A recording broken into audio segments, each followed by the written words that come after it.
Tokyo metropolitan school के student council room में देखते हैं वहाँ पे उनकी सेक्रेटरी प्रेसिडेंट को फर्स्ट ईयर स्टूडेंट का रिजल्ट का रिपोर्ट दे रही है, जिसमें सेक्रेटरी विनर का नाम बोलने वाली रहती है, पर प्रेसिडेंट पहले ही क्लास बी बोल देता है, जो सेक्रेटरी के अकॉर्डिंग करेक्ट आंसर है। पर जहाँ तक मैंने इसका सीज़न 1 देखा है, विनर क्लास डी थी। मोनाको सोचता है कि अयानो कोजी आने वाला टेस्ट को कैसे हैंडल करेगा। नेक्स्ट सीन में हमें दिखाया जाता है कि होरिकिता लाइट नॉवल रीड कर रही होती है, बट कुशिदा आके उसे डिस्टर्ब कर रही होती है। फिर अयानो कोजी को हिराता लंच के लिए बुलाता है कि मैं के कारुइजावा एंड अदर स्टूडेंट्स भी है, पर अयानो कोजी पास ऑन कर देता है। हिराता फिर सिर्फ उन दोनों को लंच के लिए इनवाइट करता है एंड अयानो कोजी बोलता है वो नहीं चाहते कि कारुइजावा उसे हेट करे। फिर वहाँ कारुइजावा आती है एंड हिराता को लंच में इनवाइट करती है। फिर हिराता अयानो कोजी को इनवाइट करता है, बट कारुइजावा उसे इग्नोर कर देती है। अयानो कोजी भी वहाँ से चले जाता है एंड फिर एक अनाउंसमेंट होती है जिसमें बोलते हैं कि सभी स्टूडेंट्स के लिए एक स्पेशल एग्ज़ाम्स होने वाली है एंड स्कूल ने सबको ईमेल सेंड करी है, तुम्हें वो इंस्ट्रक्शंस को फॉलो करना होगा और स्टूडेंट्स को उनके सेलेक्टेड रूम में आ जाना है, और अगर कोई 10 मिनट लेट हो गया उस पर पेनल्टी लगेगी। अयानो कोजी को रूम 504 में जाना है शाम 6 बजे। शाम 6 बजे टीचर एक्सप्लेन करता है कि वो 8 ग्रुप्स में सोलर सिस्टम के पैटर्न्स के अकॉर्डिंग डिवाइड किया है। 8 ग्रुप हो गए टोटल, जिसमें सारे क्लासेस के बच्चों को मिक्स करा हुआ है। टोटल 14 स्टूडेंट्स ईच ग्रुप में होने वाले हैं। अयानो कोजी को ग्रुप मार्स वाला है, बट उनके ग्रुप में 4 स्टूडेंट्स क्लास सी और क्लास डी, 3 स्टूडेंट्स क्लास ए और क्लास बी से है। 3 दिन चलेगा एग्ज़ाम 3 दिन चलेगा और डे 2 के बाद डे 3 में एक रेस्ट लिया जाएगा, और फिर उस दिन के 8 बजे रात को एक ईमेल आएगा ग्रुप में, जिसमें एक वीआईपी मेंबर को स्कूल वाले वीआईपी सेलेक्ट करेंगे। ग्रुप वाले एक दिन में बस 2 बार डिस्कशन कर सकते हैं, दिन में 1 से 2 और रात को 8 से 9। फिर फाइंड आउट वो द वीआईपीज एंड फिर ग्रुप वाले अपना आंसर सबमिट करेंगे स्कूल के ईमेल के ज़रिए। 6th डिस्कशन जब ख़त्म हो जाएगा, फिर 20 मिनट का इंटरवल होगा जिसमें स्टूडेंट्स को एक आंसर देना होगा, बट वीआईपी कोई आंसर नहीं दे सकता। केस 1 में अगर ग्रुप के सारे मेंबर्स सिर्फ वीआईपी और उसके क्लास वाले को छोड़कर आंसर देते हैं तो सभी को 500,000 प्राइवेट पॉइंट्स मिलेंगे एंड वीआईपी को डबल पॉइंट्स मिलेंगे, यानी 1 मिलियन।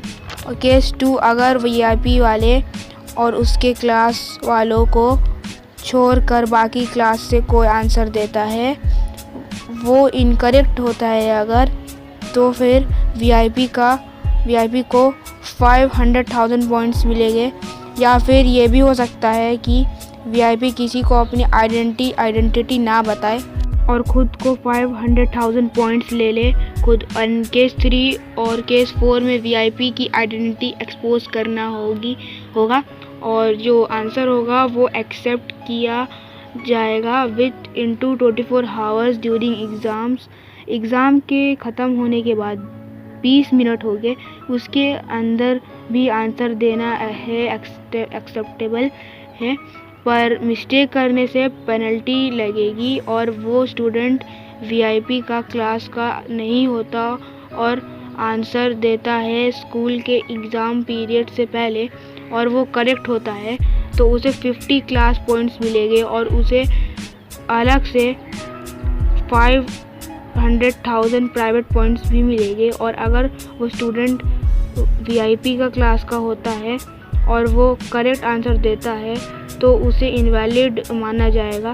केस 4, अगर वो स्टूडेंट वीआईपी का क्लास का नहीं होता और वो आंसर देता है और वो गलत हो जाता है तो उसके क्लास के 50 पॉइंट्स लूज़ हो जाएंगे एंड वीआईपी को 500,000 पॉइंट्स मिलेंगे और उसके क्लास कभी को भी 50 पॉइंट्स मिलेंगे। और आयाना कोजी को छोड़कर सभी थोड़े कंफ्यूज है एंड टीचर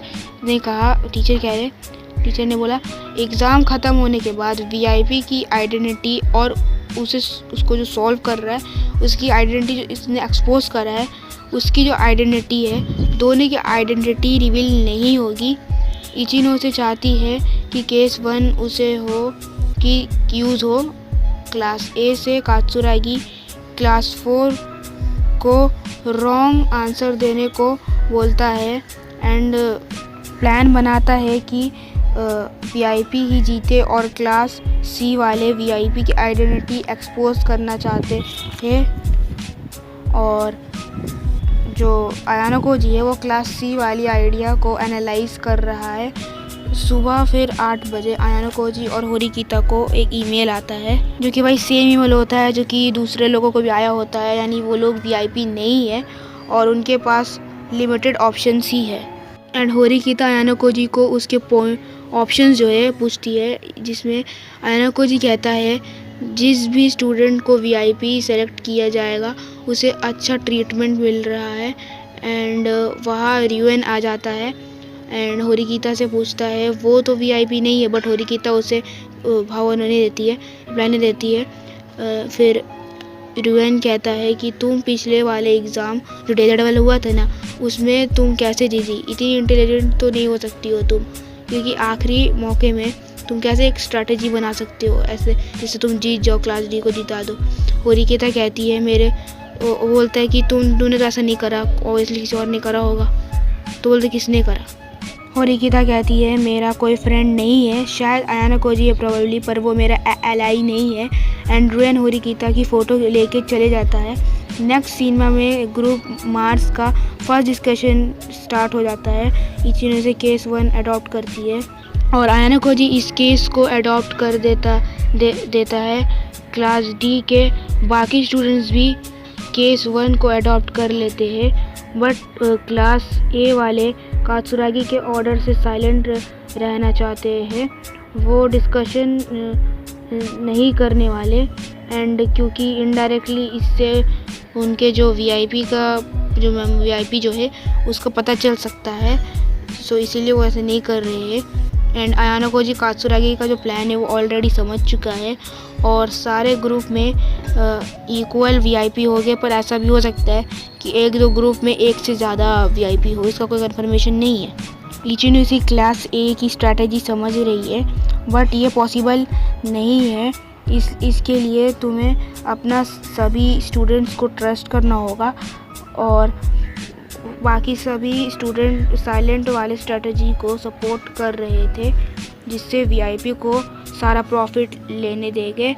इसी से समझ आती है कि ये क्लास ए की स्ट्रैटेजी है जिससे उनकी क्लास पॉइंट की बीच में ज़्यादा गैप है मतलब वो मेंटेन रहे एंड बाकी क्लासेस जो है वो उसको कभी क्लास ए को यानी ओवरटेक ना करे पाएगी। इसलिए इचिनो से क्लास बी का जो सेक्रीफाइस देकर क्लास सी और क्लास डी को 500,000 पॉइंट देना चाहती है ताकि जो क्लास ए है क्लास ए वालों को ज़्यादा बेनिफिट ना हो एंड गलती से भी क्लास ए में वीआईपी हुआ तो फिर सिचुएशन और भी ज़्यादा बेनिफिशियल हो सकती है जिससे क्लास ए वाले इचिनो से वाले से मिस्ड होकर अपने कोने में जाके चले जाते हैं वहाँ में एंड वहाँ क्लास सी की गर्ल्स के कारुइज़ावा को आके गलत यूज़ करने लगती है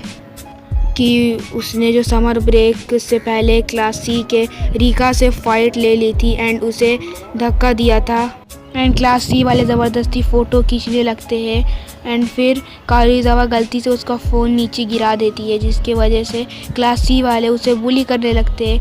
लेकिन फिर वहाँ जो क्लास ए का मचीदा आके ये फाइट रोक देता है। फिर रात के वाले डिस्कशन में वो ये फाइनल करते हो सबको मिलके कि वो वीआईपी के आइडेंटिटी एक्सपोज करने वाला केस को उठाएंगे। एंड फिर कारुइजावा एक सीन के अंदर दिखा जाता है कि कारुइजावा जो है नहा रही होती है एंड फिर वो अचानक से रोने लग जाती है। एंड इसके नेक्स्ट एपिसोड में बताया जाएगा कि वो क्यों रो रही थी। एंड इसका एपिसोड यही पे एंड होता है। एंड आगे क्या होने वाला है वो नेक्स्ट एपिसोड चलने वाला है और नेक्स्ट एपिसोड बहुत जल्दी आएगा और मैं उसको एक्सप्लेन भी करूँगा। इसलिए सब्सक्राइब कर लेना इस चैनल को, सेट कर देना। बाकी मैं मिलता हूँ नेक्स्ट वीडियो में।